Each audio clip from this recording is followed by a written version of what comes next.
Could it be that the gospel writers distorted and altered Old Testament prophecies to forward their own agenda and to make the New Testament story fit? I recently came across this claim in a comment on one of my videos. They mentioned the famous Emmanuel passage in Isaiah chapter 7 and how it was a sign for King Ahaz. When I brought up the idea of the dual fulfillment of prophecies, the person I was speaking with refuted the idea that dual fulfillment was even a real thing, and that the writers of the New Testament misinterpreted the text to support Jesus and propagate their new agenda. Is that correct? Stay tuned because we're gonna find out. Welcome to the Word Room, where we make difficult passages make sense. Let's start with the Isaiah 7 prophecy specifically, and let's see how the New Testament writers used it and see if they did indeed misinterpret the passage. So first, let's see how Matthew uses this in Matthew chapter 1, verse 22 through 23. It says, "Now all this was done, that it might be fulfilled, which was spoken of the Lord by the prophet, saying, Behold, a virgin shall be with child, and shall bring forth a son, and they shall call his name Emmanuel," which being interpreted is God with us. Now let's read this in Isaiah chapter 7 and see what it says there. So Isaiah 7, 13 through 16 says, "And he said, Hear ye now, O house of David, is it a small thing for you to weary men? But will ye weary my God also? Therefore the Lord himself shall give you a sign. Behold, a virgin shall conceive and bear a son, and shall call his name Emmanuel. Butter and honey shall he eat, that he may know to refuse evil and choose the good. For before the child knows to refuse the evil and choose the good, the land that thou abhorrest shall be forsaken of both her kings." So the argument is that the sign was for King Ahaz. It was during the time of King Ahaz, and I'll give the context in a moment, but there was these two lands that they would be forsaken of their kings in the time of this child. This was a sign to Ahaz for something he was going through right then, so this can't apply to Jesus. Now, we call this instance a double fulfillment or a dual fulfillment. Yet a lot of the time, people are unaware of what this actually means. Some people assume there's only one way to look at dual fulfillment, but there are actually two ways to look at it. We get some clarity by looking at Matthew's usage of the word fulfillment. New Testament scholar C.F.D. Moulet demonstrated that there are at least three potential meanings of the word fulfilled. Fulfillment can describe the actualization of an event, foretold precisely as it would occur. So this would mean that the prophecy was only about the Messiah and had no other fulfillment. It could also mean the completion of something that began in the past. So this would be like something that was partially fulfilled in the time of the ancient audience with some details unfulfilled or left until the future. And then the third thing is what he called the consummation of a covenant promise. And this is that a fulfillment passage might reveal how a scripture that describes God's covenant relationship with his people in the past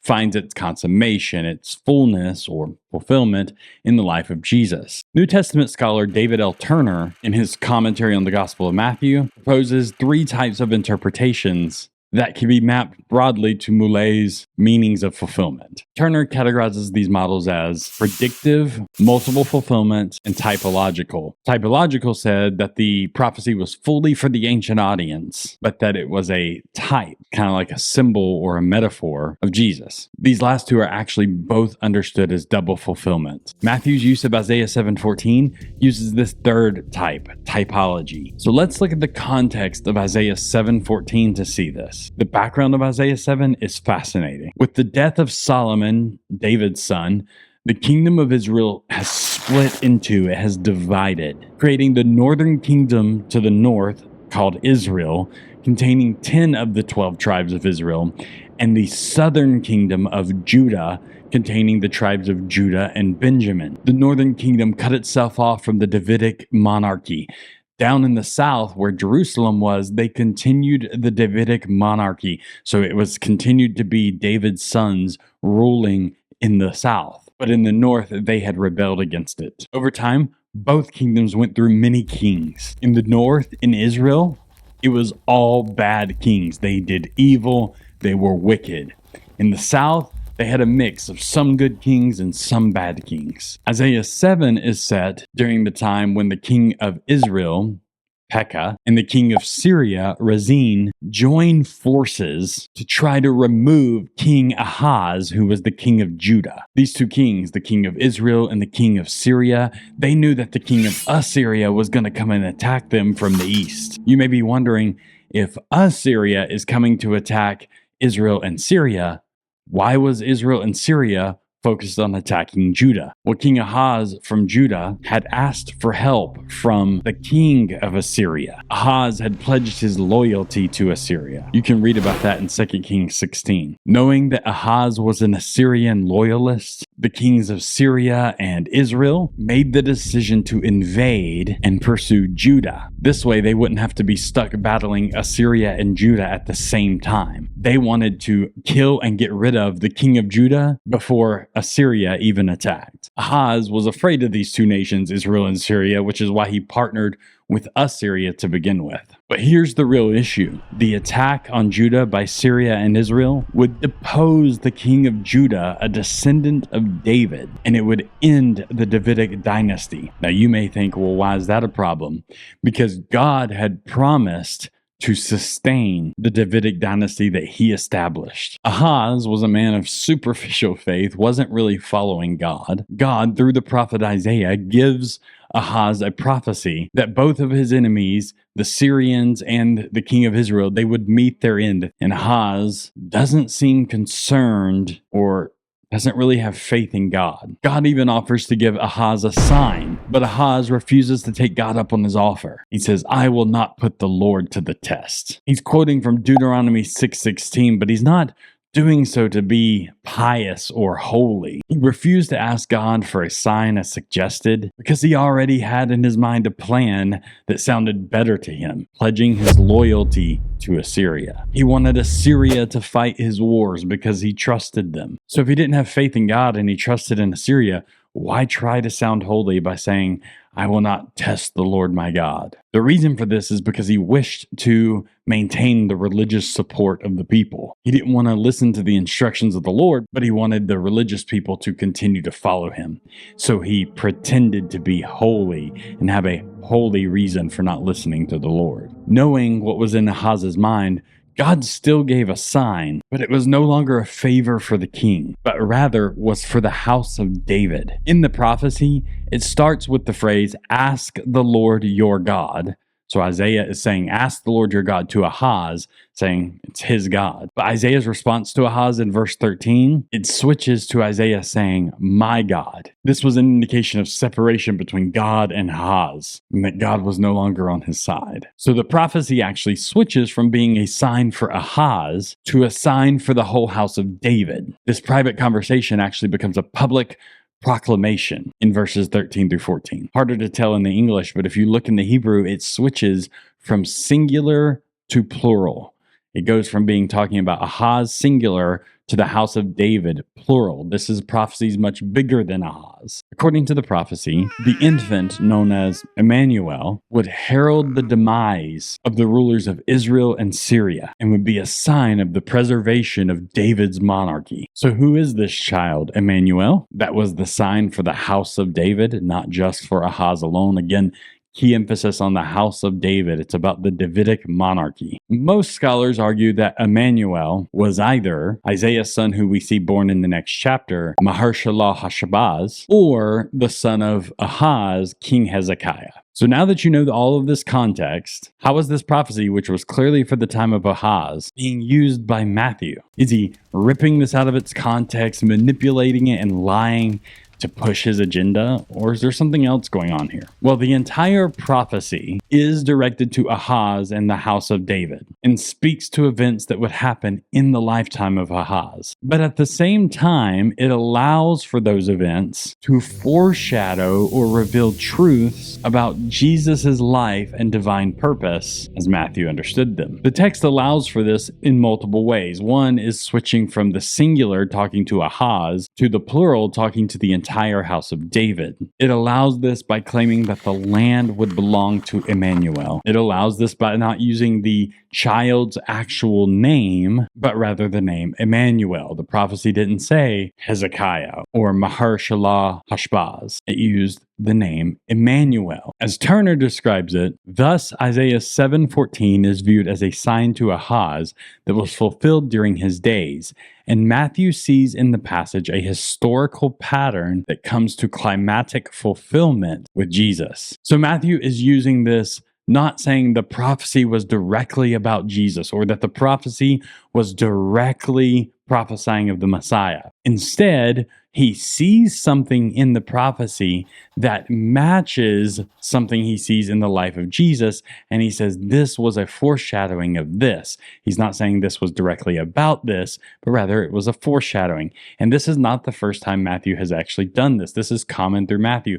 So let me give you another example. Matthew says that Hosea 11:1 was fulfilled when Mary, Joseph, and Jesus returned from their refuge in Egypt. Matthew 2:15 says, "And they stayed there until the death of Herod, that it might be fulfilled which was spoken of the Lord by the prophet Hosea, saying, Out of Egypt I have called my son." Yet this doesn't seem to make sense because Hosea identified the son that was called out of Egypt as the people of Israel, and he was clearly speaking about the Exodus. Hosea 11:1-2 says, "When Israel was a child, then I loved them and called my son out of Egypt." This apparent discrepancy between what Matthew says a passage means versus what the passage actually meant has actually led some to say that Matthew is working from a list of proof texts removed from their original literary context. In other words, he just had a list of some prophecies from the Old Testament, but didn't actually have the text and didn't know the text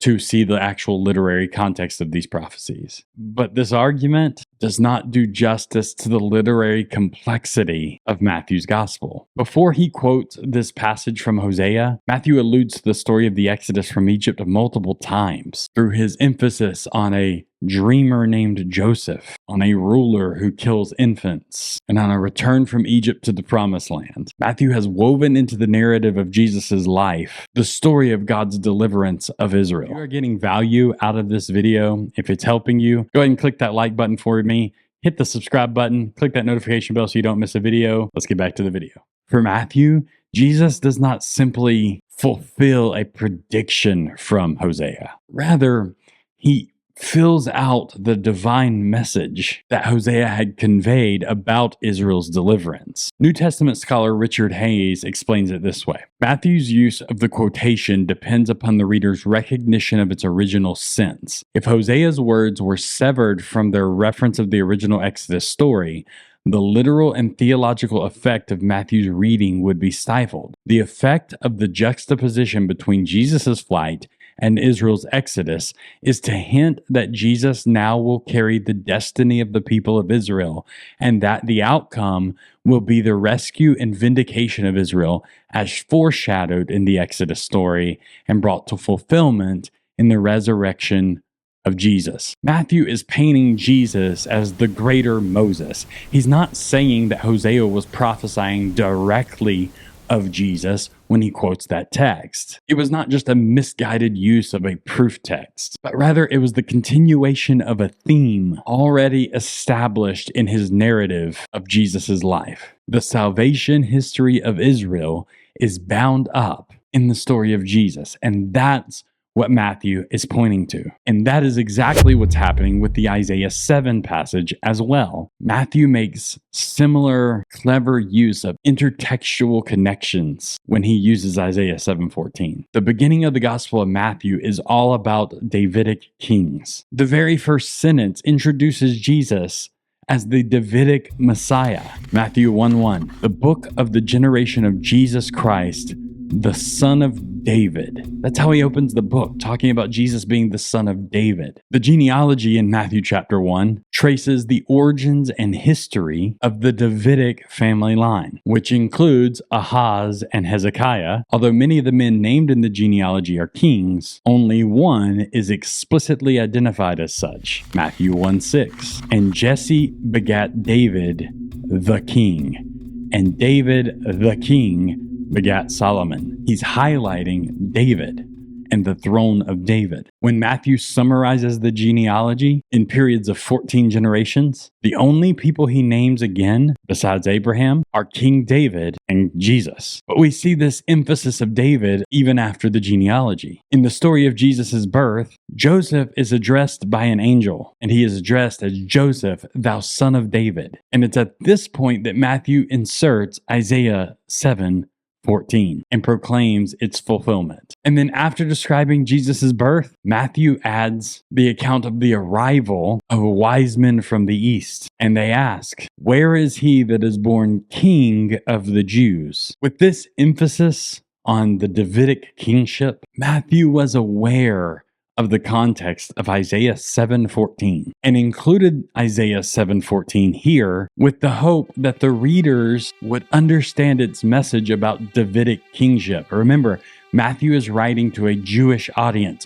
who would know these prophecies and know the context, so he emphasized the Davidic kingship. The reign of the Davidic king Ahaz was threatened by the alliance of Rezin, the king of Syria, and Pekah, the king of Israel. As Isaiah had explained to King Ahaz, Syria, Ephraim, which is Israel, and the son of Remaliah have taken evil counsel against thee, saying, let us go up against Judah and vex it, and let us make a breach therein for us, and set a king in the midst of it, even the son of Tabiel. The threat that Ahaz would be replaced by a foreign king was not a threat to Ahaz alone. God had promised King David through the prophet Nathan, thine house and thy kingdom shall be established forever before thee. Thy throne shall be established forever. The overthrow of Ahaz could mean the end of Davidic rule and the failure of God's covenant promise. Yet through Isaiah, the Lord reassures Ahaz, in fact, reassures the whole house of David, that this threat to the Davidic rule would not succeed. Isaiah's prophecy was fulfilled. Rezin and Pekah failed, and their land was forsaken of both kings. The house of David continued and was with them. By the time of Matthew, however, there was no king on David's throne. Herod the Great was not from the house of David. Notice that in Matthew's genealogy, the exile of the Jews to Babylon is mentioned,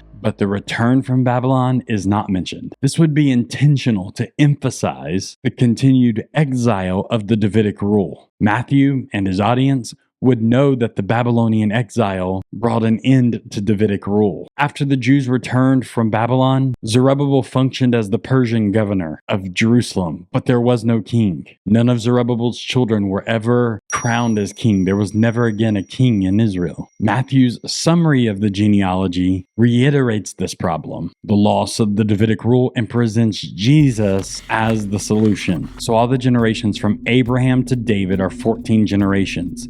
And from David until the carrying away into Babylon are 14 generations.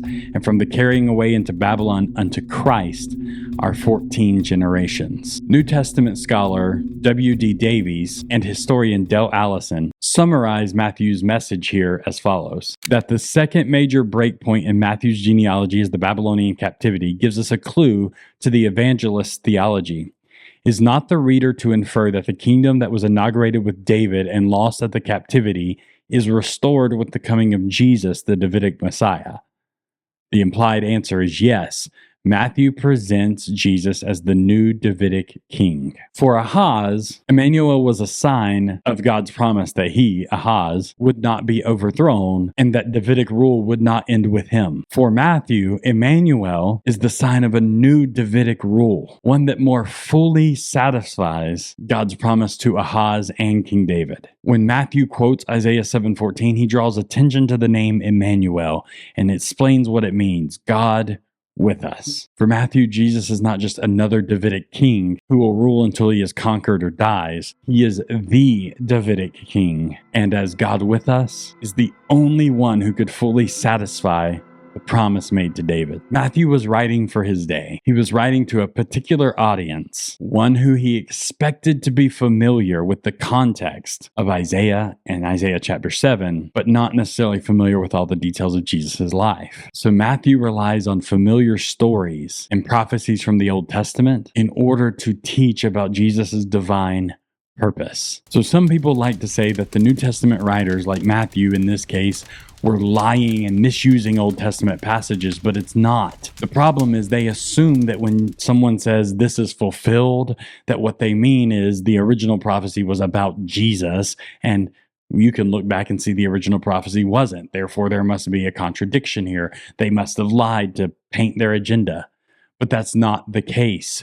They were not lying to make their story fit. They were talking to an audience that would know these passages, and they would quote these passages to paint a picture. Sometimes it was a direct prophecy, and sometimes it was a prophecy that wasn't about Jesus, but the story behind it, the thing behind it, foreshadowed what Jesus was there to do. And so they would use that to paint the picture in the mind of the audience that this is what Jesus is here to do. It wasn't an abuse of scripture. It was not at all lying. And it wasn't just trying to push an agenda. It was taking something someone knows to show that it foreshadowed or is similar to the life of Jesus, and that Jesus is the final fulfillment of all of Israel's history. Not everything in Israel's history was about Jesus, but everything in Israel's history was pointing to Jesus, and that's what Matthew's using it. It's not something that is unheard of. Actually, you can go back to the Midrash and other Jewish writings, and you can see that the Jews did this with their own writings, where something from their past would point to something else they went through, even though it was a story from the past. This is not uncommon, and Matthew was a Jew who was writing to Jewish audience, and therefore he uses that same technique. No lying taking place in the New Testament. I hope this has helped you. And since we've been talking about Matthew, and I just said Matthew was a Jew, and some of you might be saying, the Gospel of Matthew is anonymous. If you want to know who wrote the Gospel of Matthew, check this video out.